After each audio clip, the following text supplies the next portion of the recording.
கட்டுநாயக்க விமான நிலையத்தின் விசேட அதிதிகள் முனையத்தினூடாக வருகை தந்த ரஷ்ய பிரதிநிதிகள் அமைச்சர் பேராசிரியர் கிருஷாந்த அபேசேனவினால் வரவேற்கப்பட்டனர். இலங்கைக்கான ரஷ்ய தூதுவர் லெவான் ஜகாரயன், சுகாதார மற்றும் ஊடகத்துறை அமைச்சின் செயலாளர் விசேட வைத்தியர் அனில் ஜாசிங்க உள்ளிட்டோரும் அதன் போது இணைந்திருந்தனர். அதன் பின்னர் ரஷ்ய சுகாதார அமைச்சர் மிகைல் மொராசஸ்கோ உள்ளிட்ட பிரதிநிதிகளுடன் குறுகிய கலந்துரையாடலும் இடம்பெற்றது.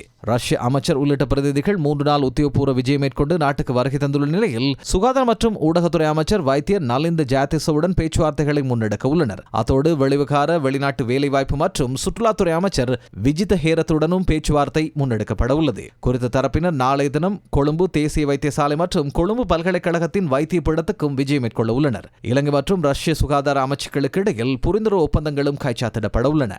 மருந்து, வைத்திய உபகரணங்கள், விசேட வைத்திய நிபுணர்களின் பயிற்சி மற்றும் உயர்தர பயிற்சி நெறிகள், கல்வி ஒத்துழைப்பு, ஆயுர்வேத வைத்தியத்துறை, டிஜிட்டல் மயப்படுத்துதல், சுற்றுலா, சுகாதார சேவைகள் உள்ளிட்ட பிரதான துறைகளில் ஒத்துழைப்பை மேம்படுத்துவதற்காக சுகாதார சபையின் ஒவ்வொரு பிரிவுகளுடனும் கலந்துரையாடல்கள் முன்னெடுக்கப்பட்டு கருத்துக்களை பரிமாறிக்கொள்ள எதிர்பார்ப்பதாக ரஷ்ய சுகாதார அமைச்சர் உள்ளிட்ட பிரதிநிதிகள் தெரிவித்துள்ளனர்.